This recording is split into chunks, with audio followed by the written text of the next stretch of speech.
নমস্কার, হাই নিউজের সকল দর্শককে স্বাগত। আমি ত্রিপর্ণা রয়েছে আপনাদের সঙ্গে। আপনারা দেখছেন নিউজ টুডে।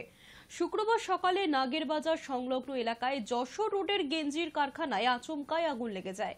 ভোর 3:40 নাগাদ আগুন লাগে বলে সূত্রের খবর পেয়ে দমকলের একাধিক ইঞ্জিন ঘটনাস্থলে পৌঁছয়। পরিস্থিতি নিয়ন্ত্রণে আনতে বেগ পেতে হয় দমকল কর্মীদের। প্রায় 3 ঘন্টার চেষ্টায় আগুন নিয়ন্ত্রণে আসে। ঘটনাস্থলে পৌঁছন দমকল মন্ত্রী সুজিত বসু। কি কারণে আগুন তা এখনই বলা সম্ভব নয় বলে জানিয়েছেন তিনি। আগুনে কারখানার বড় অংশ ভস্মীভূত হয়ে গিয়েছে। ক্ষয়ক্ষতির পরিমাণও বিপুল বলেই মনে করা হচ্ছে। দেখলাম একটা বড় সেট ছিল, সেটের মধ্যে কিছু ফ্যাক্টরি ছিল, শোনা যাচ্ছে গেঞ্জির ফ্যাক্টরি। কমপ্লিট না হওয়া পর্যন্ত আমি সব আরো কিছু গোডাউন এখানে আগুনটা ভোরবেলা লাগে, ভোর রাত্রে আগুনটা লাগে। আমাদের কাছে খবর আসার পরে আমরা অনেকগুলো গাড়ি পাঠাই, প্রায় 20টা মতো ইঞ্জিন আমরা এখানে পাঠাই। আগুনটা এখনো আছে, পকেটে অনেক জায়গায় আগুন আছে, কেননা যে জায়গাটায় কাজ করার জায়গা সেই জায়গাটায় টিন চাপা পড়ে গেছে, সেটটা ভেঙে পড়ে গেছে। আমরা জেসিবি আনার ব্যবস্থা করছি। অলরেডি আমি সিপি ব্যারাকপুরকে বলেছি যে পুলিশকে বলে একটা জেসিবির ব্যবস্থা করতে। আমরা আগুন কন্ট্রোল করে ফেলবো। এর থেকেও বড় আগুন আমরা কন্ট্রোল করেছি, কিন্তু কন্ট্রোল হয়ে যাবে, একটু সময় লাগে। তার কারণ আগুনের অনেক জায়গায় ছোট ছোট পকেট ফায়ার আছে, সেখানে জল পড়তে পারছে না, সেই জায়গাটা যাওয়া যাচ্ছে না।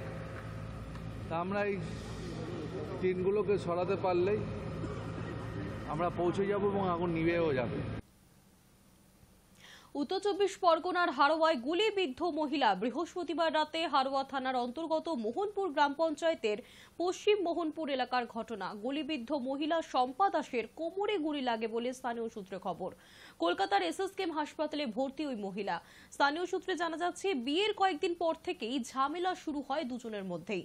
বিবাহ বিচ্ছেদের মামলাও চলছিল তাদের, যার জেরে শ্বশুর বাড়ি ছেড়ে বাবার বাড়িতে চলে এসেছিলেন ওই গৃহবধূ। তারই মধ্যে এই ঘটনা। গভীর রাতে সেখানেই দুষ্কৃতী হামলায় গুলিবিদ্ধ হন শম্পা দাস। ঘটনায় এখনো কেউই গ্রেফতার বা আটক হননি। ঘটনা তদন্তে হারোয়া থানার পুলিশ।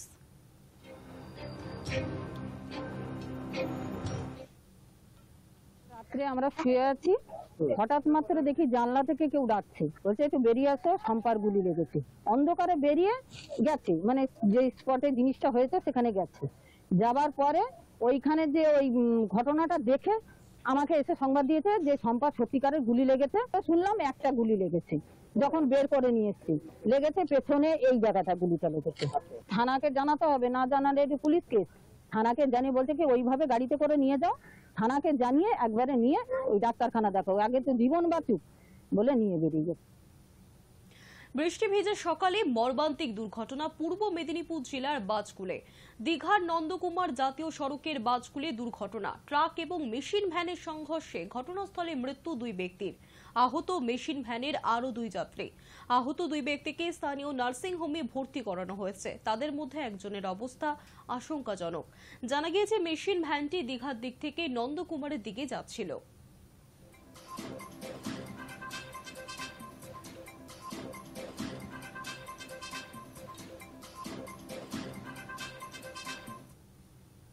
ভারী বৃষ্টি এবং ধসের জেরে দুর্ঘটনা নেপালে। রাস্তা থেকে ছিটকে খরস্রোতা ত্রিশূলী নদীতে গিয়ে পড়ল 2টি যাত্রী বোঝাই বাস। 2টি বাস মিলিয়ে নিখোঁজ 63 জন যাত্রী। 2টি বাসই নেপালের রাজধানী কাঠমান্ডুর দিকে যাচ্ছিল। নেপালের প্রধানমন্ত্রী প্রশাসনিক আধিকারিকদের দ্রুত উদ্ধার কাজ শুরু করার নির্দেশ দিয়েছেন। দুর্ঘটনার খবর পেয়ে ঘটনাস্থলে পৌঁছন জেলা প্রশাসনের আধিকারিকেরা। তড়িঘড়ি শুরু হয় উদ্ধার কাজ। গত কয়েকদিন ধরেই নেপালের বড় অংশে ভারী বৃষ্টিপাত হচ্ছে। রাস্তায় ধস নামার ঘটনাও ঘটেছে।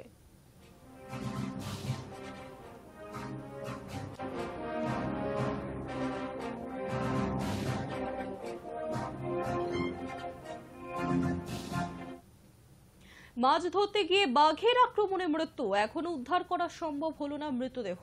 দক্ষিণ 24 পরগনার কুলতলির দেওলবাড়ি দেবীপুর অঞ্চলের আবুর আলী মোল্লা বন দফতর থেকে বৈধ পাস নিয়ে গত রবিবার 6 জন মিলে মাছ ধরতে গিয়েছিলেন বানচাবড়ি ধসের খালে। বৃহস্পতিবার হঠাৎই জঙ্গল থেকে একটি বাঘ এসে আবু আলী মোল্লাকে তুলে নিয়ে যায় বলে জানা যাচ্ছে। সাথে থাকা সঙ্গীরা আপ্রাণ চেষ্টা করার পরেও কিছুই করতে পারেননি। এরপর এলাকার বাসিন্দারা গভীর জঙ্গলে গেলেও এখনো পর্যন্ত ব্যক্তির কোনো খোঁজ পাওয়া যায়নি।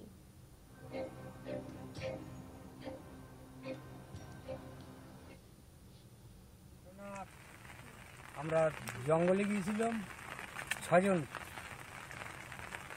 ছজনে জঙ্গলে গিয়েছিলাম। সেখানে গিয়ে মাছ ধরতে বাবুসোনা বলে যে লোক মালিক বাঘে ধরে নিয়ে, তারপরে আমরা এসে খানিকটা যে ছাড়াতে গিয়েছিলাম, গিয়ে কিছুটা দূর গিয়ে দেখতেছি ট্রেনে চলে যাচ্ছে, বগলার ভেতর ঢুকে গেছে, আমরা নিয়ে আসতে পারিনি।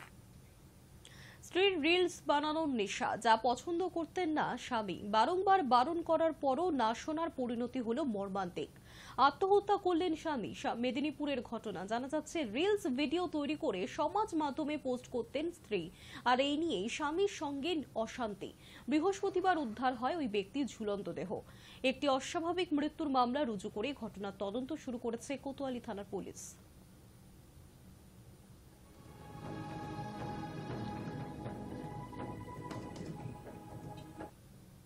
নিউজ টুডে এখনকার মতো এই পর্যন্তই। দেখতে থাকুন হাই নিউজ, নির্ভীক নিরপেক্ষ।